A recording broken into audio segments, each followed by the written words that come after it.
Bienvenue pour cette troisième rencontre de cette série, de cette vidéo autour du thème « Dieu passe chez toi ». Nous avons vu la dernière fois l'épisode de l'appel de Dieu à Moïse d'aller libérer son peuple de l'esclavage et de l'oppression. Et face à un tel défi, le doute subsiste, mais lorsque la foi surmonte ce doute, alors le combat pour la justice et la liberté peut commencer. Pourtant, je ne croyais pas en Dieu, mais j'ai fait l'expérience de la Pâque. Mon défi reste le même, 7 jours pour que Dieu passe chez toi.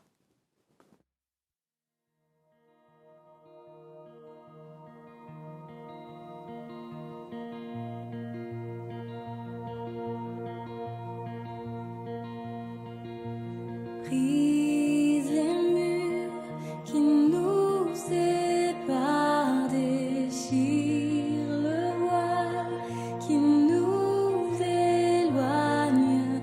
Laisse-moi explorer tous tes mystères.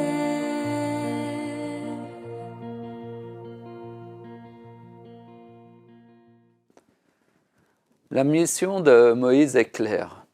On l'a déjà lu et entendu. Maintenant, va, je t'enverrai auprès de Pharaon et tu feras sortir d'Égypte mon peuple, les enfants d'Israël. Maintenant, va. Dans la vie, il y a toujours un moment donné, il faut arrêter de discuter et se mettre en marche, s'engager. Il faut se lancer, se mettre en ordre de marche. Mais Moïse, évidemment, doute face à une telle mission. Qui ne douterait pas, hein, vous me direz. Mais qui suis-je ? Je ne sais même pas parler. Franchement, je n'aurais pas aimé être à sa place. Imaginez donc un simple berger, sans richesse, sans renommée, sans armes et en plus sans éloquence, avoue-t-il. Et il va devoir combattre le plus puissant des rois de l'époque. C'est totalement en décalage complet. Moïse sait que ça va être compliqué et il doute. Il sait que pour acquérir cette liberté, il y aura un combat difficile à mener et Dieu ne le rassure pas vraiment non plus en disant à Moïse « Mais je le sais, le roi d'Égypte ne vous laissera pas partir, sauf s'il est vraiment obligé de le faire. » Ouh là là, pas très rassurant ça. Même Dieu avoue qu'il ne va pas lâcher l'affaire très facilement et qu'il le fera seulement s'il est obligé de le faire. Ça se complique sérieusement là pour Moïse. Mais bon, heureusement, Dieu va tout de suite le rassurer en rajoutant « Mais j'agirai avec puissance contre son pays en faisant toutes sortes d'actions extraordinaires. Ensuite, il vous laissera sortir, il vous laissera partir. » Ouf, on a eu chaud là. C'est plus rassurant d'entendre Dieu dire que voilà, malgré les difficultés, malgré les résistances, à la fin, il vous laissera partir. Bon, c'est bien, mais il nous faut tout de même réussir à accueillir cette promesse, parce que si l'on regarde à soi, à nos fragilités, voire à nos quelques faiblesses microscopiques, ce n'est pas encore fait. Hein. Et c'est vrai que même dans notre vie d'aujourd'hui, de tous les jours, c'est un peu la même histoire. Nous avons tous quelque part des pharaons à vaincre, des combats qui nous semblent perdus d'avance parce que ça fait peut-être des mois, des années où nous sommes vaincus, dominés, écrasés, où chaque nouvel an, on prend une nouvelle résolution. Cette fois-ci, j'arrête de fumer, et puis finalement, on finit par céder. J'arrête de boire, et puis finalement, l'alcool reprend le dessus. Il y a d'autres pharaons, comme à réussir à contrôler sa colère, à contrôler sa violence, savoir renoncer à ses désirs de vengeance, réussir à pardonner quelqu'un qui nous a vraiment blessés. Des fois des choses peut-être tout simples, comme à réussir à être tendre et aimant envers son conjoint qui le réclame, qui en a besoin, mais qu'on n'arrive pas à donner et qui en souffre. Ouais. que de défis, mes amis. Hein. C'est pas simple. Tous ces pharaons dans notre vie qui nous résistent et qui partiront que s'ils sont forcés. Alors vous comprenez un peu mieux pourquoi on a peut-être besoin d'être accompagné par quelqu'un de plus fort que nous-mêmes, d'être accompagné par un Dieu puissant qui en plus nous connaît, a compassion et se met à notre service, à notre disposition pour mener le combat, pas sans nous, mais toujours avec nous. Cependant, par ce récit, Dieu nous dit qu'il est là, à nos côtés, et qu'il fera le job. Pour convaincre Moïse, il lui dira à 3 reprises « Je serai avec toi, n'est-ce pas moi qui t'envoie ?» Et parfois je me pose la question, combien de fois Dieu va-t-il devoir nous dire qu'il est avec nous, qu'il nous soutient, qu'il va nous donner la victoire, que nous aurons la libération. Combien de fois va-t-il devoir nous le dire pour que nous puissions finalement le croire et oser se lancer dans l'aventure, oser s'élancer dans cette aventure de la foi. Moïse a du mal à croire et bon, qui peut lui en vouloir finalement? Il reste toujours cette troublante question, mais comment vais-je faire? La question pratique. Marie, l'ange lui dit qu'elle sera enceinte, mais la première question qu'elle se pose, mais comment tu vas faire ça? Un ami voulait arrêter de fumer, il n'y arrivait pas, il dit prie pour moi, il dit, mais il ne savait pas comment arrêter de fumer. Et du coup, il ne savait pas comment Dieu pouvait l'aider à arrêter de fumer.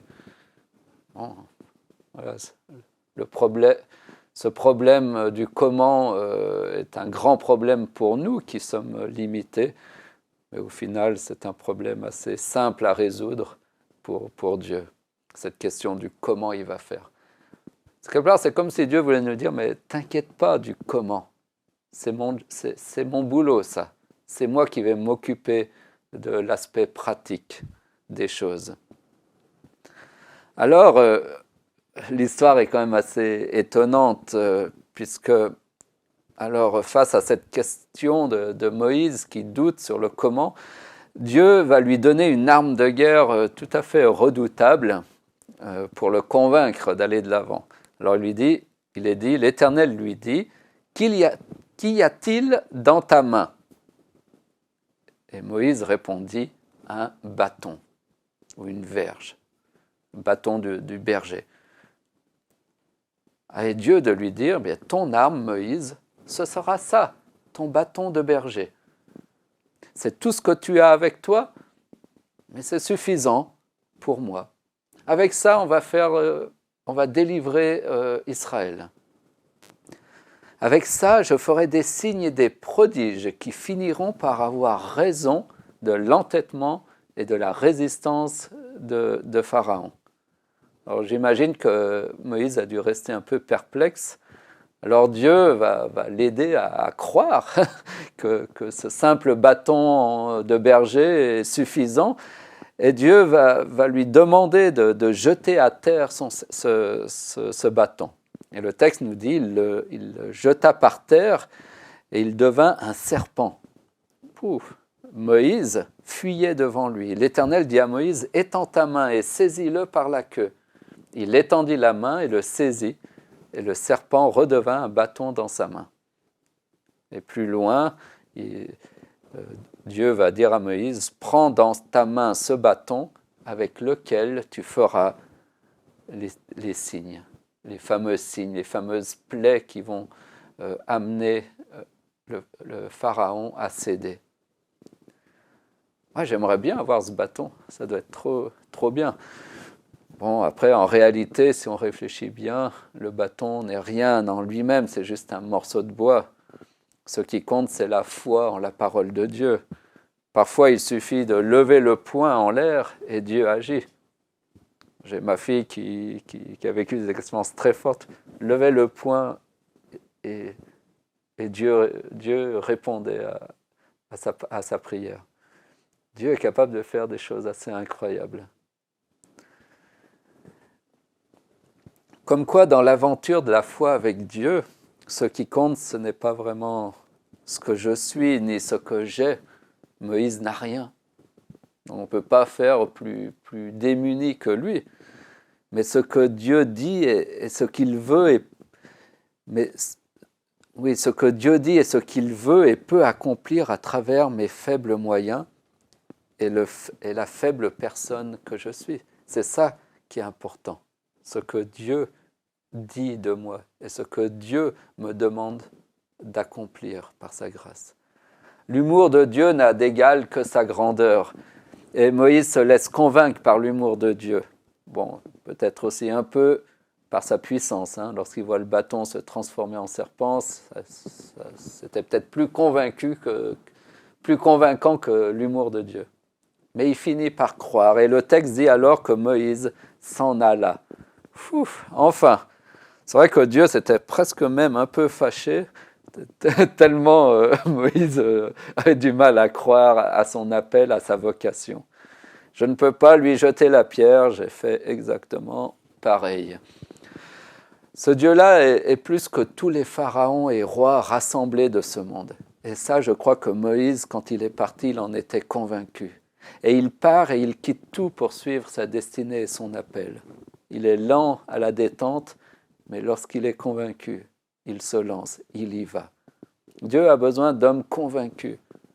Et il vaut mieux à la rigueur poser les questions à Dieu, résoudre toutes ces questions que nous pouvons avoir et partir lorsque nous sommes convaincus de qui est Dieu, de ce qu'il peut faire. Le combat va donc pouvoir commencer. Un terrible combat va s'engager entre la puissance de Pharaon et Moïse, ou disons plutôt la puissance de Dieu. Et comme prévu, rien ne se passa comme prévu. Pharaon est furieux et il met tout son pouvoir et son autorité pour décourager ses esclaves à croire à ses paroles, à croire en leur rêve de liberté. Pharaon va prendre des mesures punitives et assez violentes contre Israël. Il va dire « écrasez-les sous le travail, je veux qu'ils soient trop occupés et ils ne prendront alors plus garde à toutes ces paroles de mensonges. » Le but est clair, ne plus prendre garde à ces paroles de mensonges. Faire passer la parole de Dieu et ses promesses pour des mensonges. C'est tout l'enjeu. Et ça marche. On est un peu comme dans une partie de poker. Pharaon n'a pas forcément toutes les cartes en main face à Dieu, mais il bluffe et il essaye de faire douter le peuple de Dieu qu'il a le meilleur jeu. Et si vous vous couchez, eh bien vous perdez alors que vous aviez le meilleur jeu. Et je crois que dans nos vies, c'est souvent comme cela. Nous nous couchons parce que nous n'avons pas assez de foi, et alors que nous avions le bon jeu, le meilleur jeu. C'est dommage, parce que nous perdons des combats inutilement. Et ça marche, puisque dès le premier obstacle, le peuple se met à se plaindre et à murmurer contre Moïse et contre Dieu. Dans Exode 5, ils lui dirent « Vous nous avez rendus odieux à Pharaon et à ses serviteurs. Vous avez mis une épée dans leurs mains pour nous faire périr. » Pour eux, le responsable, c'est Moïse, et pour Moïse, le responsable, c'est Dieu. Et il va lui dire un peu plus tard « Seigneur, mais pourquoi as-tu fait du mal à ce peuple ?» C'est Pharaon qui fait du mal à son peuple, mais pour lui, c'est « Pourquoi as-tu fait du mal à ce peuple ? Pourquoi m'as-tu envoyé ?» Il doute. Depuis que je suis allé vers Pharaon pour parler en ton nom, il fait du mal à ce peuple et tu n'as point délivré ton peuple. Vous n'avez jamais remarqué que parfois vous prenez des décisions, vous dites je vais aller de l'avant, et puis derrière, eh bien, vous rencontrez problèmes, obstacles sur obstacles, et vous vous découragez et vous n'allez pas au bout. Parce que derrière, il y a l'ennemi de Dieu qui justement ne veut pas que nous puissions nous saisir de cette promesse de liberté et de salut. Heureusement, Dieu assume sa parole, sa promesse. Il ne lâche pas Moïse. Il encourage au contraire son serviteur à persévérer dans la foi et à bien continuer à obéir à ses ordres. Et après un long combat et 9 plaies qui s'abattront sur l'Égypte, l'heure enfin de la Pâque va sonner. C'est le temps de la Pâque, le temps de la libération, de la délivrance lors de la 10e et dernière plaie en Égypte. Le sens du mot Pâque, c'est littéralement action de passer au-dessus. C'est un événement soudain et puissant de Dieu où son peuple doit se préparer et se tenir prêt à l'intervention divine pour le délivrer, pour leur délivrance. Mais c'est la Pâque de l'Éternel. Ce n'est pas la Pâque d'Israël, c'est la Pâque de l'Éternel. C'est-à-dire que cette action rapide et puissante de délivrance, c'est l'œuvre de Dieu et pas celle des hommes. Et surtout pas des esclaves que nous sommes. Cette fête célèbre donc la grâce, la puissance et la miséricorde de Dieu envers son peuple. Elle célèbre aussi la défaite des forces tyranniques et violentes et leur jugement par Dieu. Cette nuit-là, Dieu annonce la mort de tous les premiers-nés du royaume de Pharaon, sauf pour tous ceux qui feraient la Pâque prescrite par Dieu, qui obéiraient à ses prescriptions. Ainsi, c'est pourquoi chaque famille, ce soir-là, cette nuit-là, devait se rassembler en confinement et se tenir prête en suivant bien les instructions de Dieu, en demeurant ensemble dans la foi et la confiance dans les promesses de Dieu. Et je trouve que c'est quelque part ce que nous vivons aujourd'hui à travers cette semaine de prière. Nous sommes confinés chez nous, mais nous utilisons ce temps pour rassembler la famille autour de Dieu, autour des promesses de Dieu. Et nous nous reconsacrons à notre Dieu. Et nous nous attendons à notre Dieu. Et nous comptons avec foi sur notre Dieu. Et ça, je crois que c'est une expérience importante. Un moyen de repartir sur un bon pied, sur de bons rails. Une fois que le confinement sera passé, nous allons reprendre notre vie. Mais il sera important de garder ces moments en famille où nous étions avec Dieu, autour de lui, où nous étions unis avec un même esprit, une même espérance avec notre Dieu, notre Sauveur, notre Libérateur. C'est beau.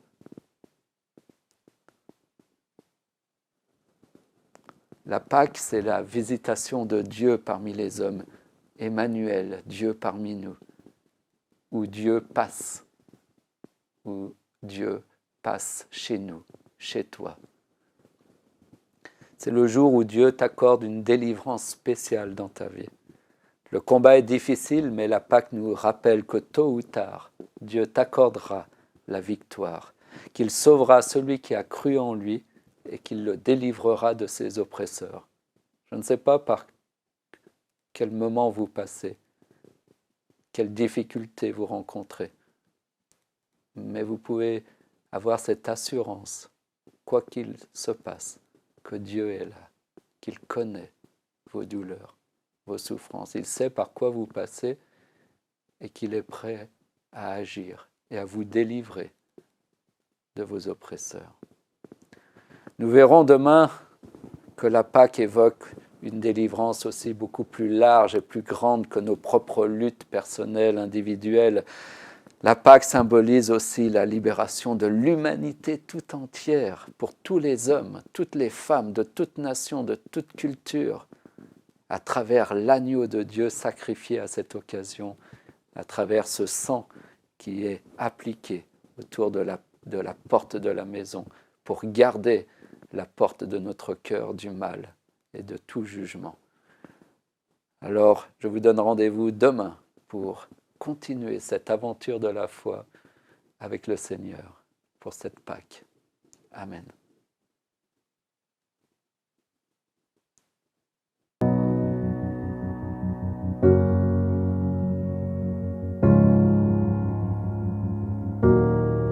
You are not hidden.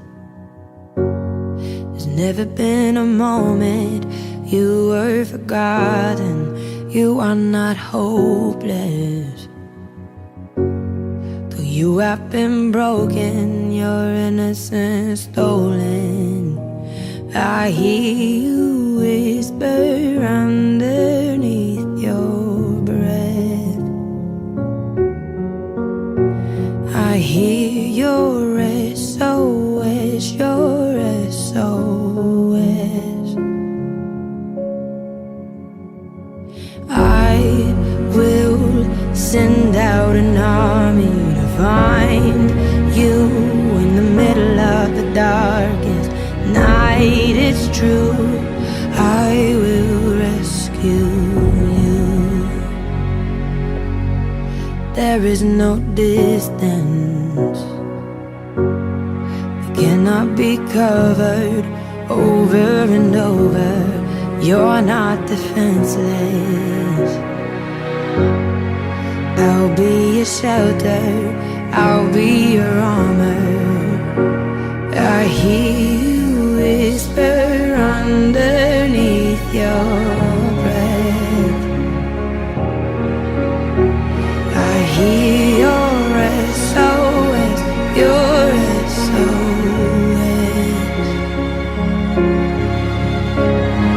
I will send out an army to find you in the middle of the darkest night. It's true, I will rescue you.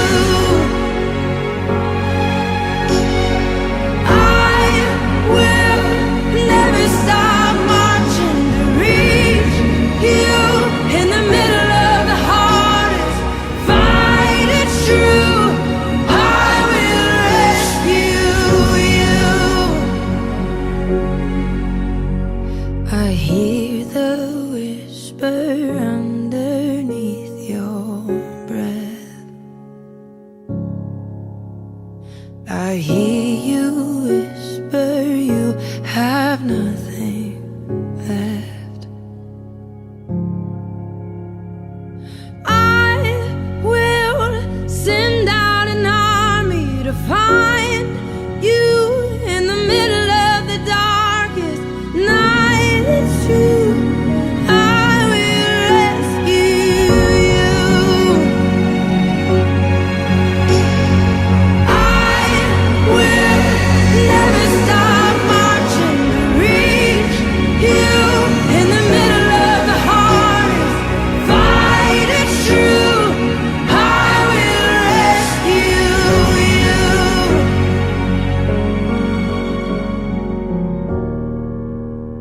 Oh, I will rescue you.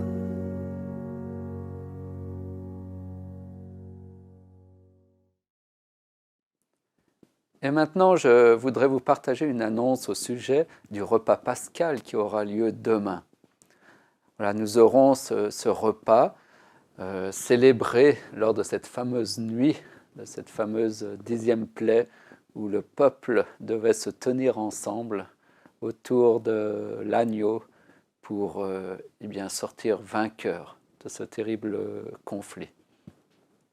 L'idée de ce repas est de vivre un temps fort en famille, dans l'unité spirituelle et fraternelle. Comme au temps des plaies d'Égypte, nous invitons chaque parent à consacrer ce temps de Pâques pour réunir la famille et vraiment se réunir autour de Dieu et de l'agneau. Cette nuit-là, Dieu passe. Et telle est ma prière pour chacun de vous, que Dieu passe au milieu de votre famille et manifeste sa grâce, son amour, sa sainteté et sa puissance au milieu de vous, et qu'il puisse être votre combattant en frappant les forces du mal qui sévissent ou qui dominent encore certains aspects de votre vie ou qui touchent encore la vie de votre famille. Vous pouvez vraiment remettre ces choses à Dieu et il peut vraiment faire une différence. Que durant cette nuit, vous puissiez vraiment invoquer tous ensemble avec un même cœur et un même esprit le secours de Dieu. Alors je voudrais vous inviter à planifier et organiser la préparation de ce repas. Essayez de le vivre en famille, faites participer les enfants, les parents à la préparation de ces repas. Nous ne donnons pas de recettes particulières.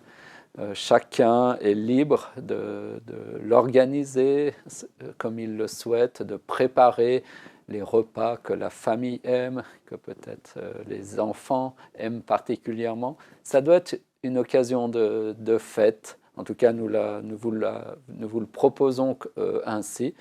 Mais voilà, chaque famille reste libre quant à la composition et le menu de ce repas. Maintenant, je ne vais pas conclure cette rencontre par une prière comme nous l'avons fait ces derniers temps. Nous allons maintenant nous séparer chacun de notre côté et chaque famille, chaque personne conclura cette réunion par un moment de prière. Je vous donne 3 sujets de prière en lien avec notre méditation que vous allez vivre chez vous, en famille ou tout seul ou en couple. Le premier point, ce serait de partager des sujets où vous avez besoin de délivrance ou de guérison. Je crois que parfois, il faut oser se montrer vulnérable, oser partager peut-être des luttes que nous avons, des angoisses, des peurs, parce que finalement, la famille est certainement le lieu idéal pour pouvoir oser s'ouvrir un peu plus, oser être soi, être le plus authentique possible. Bon, à l'église, vous pouvez faire semblant, mais pas chez vous.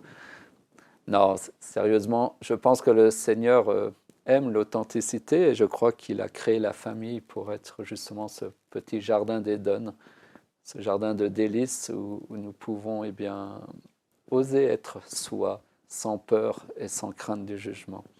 En tout cas, c'est quelque chose à construire et je voudrais vraiment vous inviter à le vivre honnêtement. On a parlé d'un Dieu qui est là pour nous libérer, mais peut-être qu'il faut oser mettre des mots sur ses besoins, sur ces actions dont on a besoin dans notre vie. Oser peut-être le partager et demander le secours de Dieu. Toujours mettre, quoi qu'il en soit, Dieu vraiment au cœur de cette démarche, de votre démarche de prière. Ensuite, je voudrais vous inviter à prier pour ce temps de Pâques, ce temps de fête pour demain, pour que ça puisse être une fête réussie, où les enfants puissent et les grands puissent être heureux d'avoir vécu ce moment-là, qu'on n'a peut-être pas trop l'habitude de vivre ainsi. Et enfin, priez toujours pour les 3 personnes, les 3 noms que Dieu vous a donné à cœur de prier tout au long de cette semaine. Je vous remercie pour tout. Nous allons nous quitter et je vous souhaite un bon moment de prière en famille, en couple ou avec votre Seigneur en tête à tête. Que le Seigneur vous bénisse. Amen.